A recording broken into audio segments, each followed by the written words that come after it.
Georgia has a rich aviation history. Early enthusiasts quickly followed the Wright brothers, launching their inventions into the sky. World wars followed. Airplanes were built, pilots were trained, and our state grew to become a leader in aviation. The giant B-29, the Super Fortress. To keep Georgia at the forefront of the aviation industry, the Georgia Statewide Aviation System Plan is periodically updated to evaluate current system performance and future airport facility objectives. The study's purpose is to deliver a transportation system focused on innovation, safety, sustainability, and mobility. When most people think of aviation in Georgia, they think of Hartsfield-Jackson Atlanta International Airport, currently the busiest airport in the world and a massive economic engine for the region. In addition to Atlanta, the state has a comprehensive network of airports that help support the local, regional, state, and national economies. They're a critical tool in the infrastructure story that we tell about why you should move your company to Georgia, why you should expand in the state of Georgia. Airports are usually the front door. And so for communities that have invested in the airports and runways and in nice facilities, that's the first impression that a business executive gets. These networks include 8 other commercial service airports which enplane over 1.5 million passengers and have over 48,000 commercial operations and are expected to grow to 2.6 million enplanements and 63,000 operations by 2035. The network also includes 94 general aviation airports strategically located throughout the state, which support everything from large business jets to agricultural operations and recreational flying. These airports support more than 4,800 based aircraft and 1.5 million general aviation operations annually, and are expected to grow to 5,500 based aircraft and 1.9 million operations by 2035. Here is a map of Georgia's current aviation system. Each airport, as part of the Aviation System Plan, is assigned a role based on a number of factors: accessibility to state population and employment, for example. And based on these factors, airports are assigned either to Level 1, Minimum Standard General Aviation, Level 2, Business Airport of Local Impact, or Level 3, Business Airport of Regional Impact. These are the existing system roles as assigned in 2002. Each level includes a set of recommended facility and service objectives, such as runway length and width, types of approaches, and recommendations for weather reporting. It's important to note that these objectives are only minimum recommendations, based on the assigned role, and an airport's actual facilities are based on local conditions and objectives.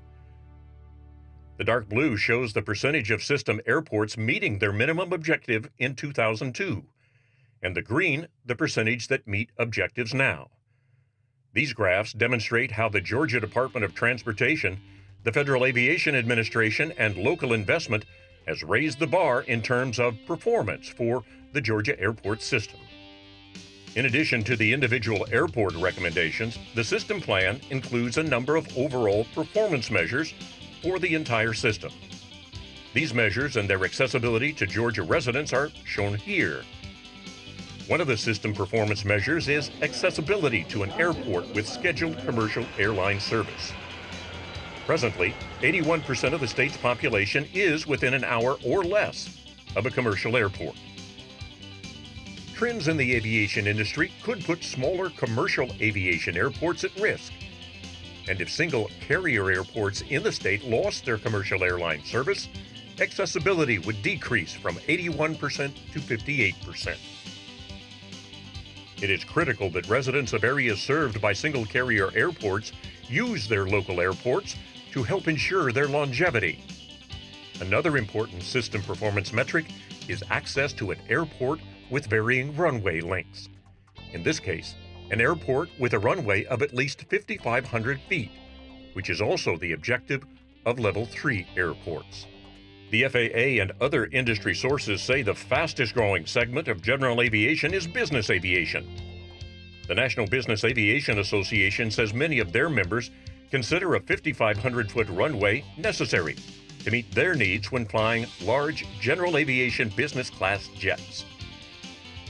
Presently, 98% of the state's population has a 45-minute drive or less in order to reach one or more airports with a 5,500-foot runway. Just as noted in the facility and service objectives, it's important to show the progress the system has made from the last update to meet the system performance recommendations. These changes are shown in the following graphics. Over the past 15 years, the percentage of locations with 4,000-foot runways has increased to 89%, while the percentage of airports with runways of 5,000 feet or greater has jumped to 78%. And finally, those facilities with a 5,500-foot or greater runway has increased by 18%. With that in mind, the system plan recommends that the Wright Army Airfield facility at Fort Stewart, south of Savannah, be moved to a Level 3 status, and a new general aviation airport north of Atlanta in the Dawson-Forsyth County area be developed. Two necessary replacement airports include the existing Griffin-Spalding County Airport, which is currently underway, and then a replacement for the St. Mary's facility, which closed in 2017. Both of these have a Level 2 designation. These changes, when included in the full system and developed to the recommended levels, will help ensure Georgia Aviation will meet the needs of commercial business, personal, and recreational business in the 20-year planning period. This plan has identified necessary projects for each of the state's airports. The state currently also has underway maintenance and rehab projects for existing runways, taxiways, and aprons. The final task in the system plan update is to develop an estimate of cost to meet all recommendations of the plan, which includes meeting airport facility and service objectives, pavement maintenance projects, cost to construct additional or replacement airports, and cost to gain control over runway protection zones, as recommended by the FAA. Significant investment will be needed just to maintain our airports at their existing levels. Over the next 5 years, state and FAA funding would total $318 million.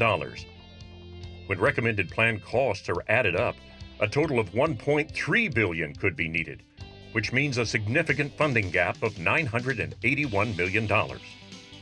When considering a relocation or expansion, companies often evaluate a community's local aviation capabilities.